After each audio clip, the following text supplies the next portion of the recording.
book looked like, not green, but he had a picture of himself here. One hip cocked here, and he had a little earring in his ear, a little bit of that come on look that maybe we are familiar with these days. He is very, and this was the first edition of Leaves of Grass. And you see, if you read this, it's only got a few poems in it. Here's the actual frontispiece. I have an actual picture inside of it.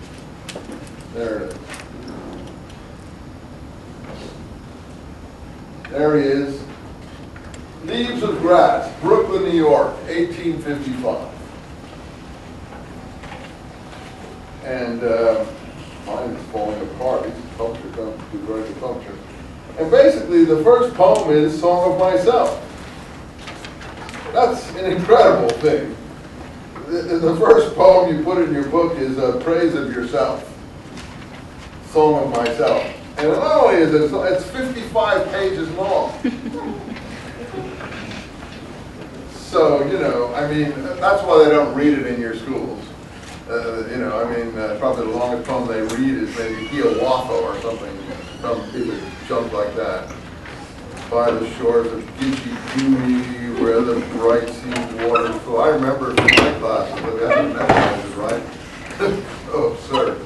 But I don't even think they do that one anymore. But I don't know what they do, frankly. You know, maybe they read, trying to be hip, they read John Lennon or something. I don't know. In any case, this is 55 pages long. And A Song of Myself is the first poem. I celebrate myself in what I assume you shall assume. For every atom belonging to me as good belongs to you. I loaf and invite my ease. I am my soul. I lean and loaf at my ease, observing a spear of summer grass. Houses and rooms are full of perfumes. The shelves are covered with perfumes. I breathe the fragrance myself. I know it and like it. Anyway, this is the beginning of this poem, but he even changes this in subsequent versions. He keeps on revising, revising, revising, revising. So the copy of it we have in our book wouldn't even be the same as this one here. But you see, our Leaves of Grass, I think this is, I don't know if this is the 1880-something or other edition of it. Some of you have the Penguin. I didn't order the Penguin, but they keep foisting it on me for some reason. You can see what edition that is. But mine doesn't start with Song of Myself. Does yours start with Song of Myself? No. Let's see. This looks, when was this published? He starts here with an inscription in mind. Come, said my soul, such verses in my body let us write, for we are one. That's in the dedication. Is that in your dedication? Anyway, I have it in my dedication. That should I after death invisibly return after long, long hence in other spheres, ere to some group of mates the chance resuming, counting earth's soil trees, winds, tumultuous waves, ever with pleased smile I may keep on, ever and ever yet the verses know. At first I hear, and now signing for soul and body, set to them my name. Anyway, that's a pretty corny beginning, and he signs it Walt Whitman in the beginning of mine. But the point is, he's already started talking about the body of the soul, but he finally says they are one. And so this is a religious text, even though it doesn't advertise itself right off as a religious text. It's interested in the religious things, like the things we're talking about.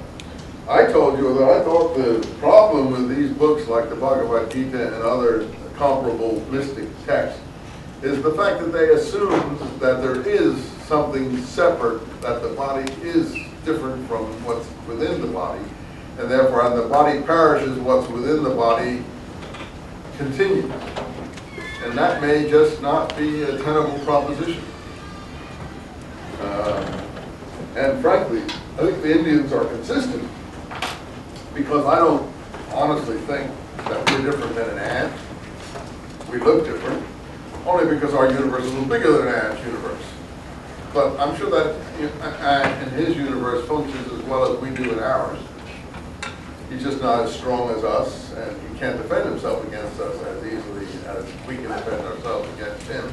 So I can take my foot and just squash him into the pavement. And sometimes I don't, because I feel sorry for him. And then other days I'm in a bad mood, and I do. And so do you guys probably too.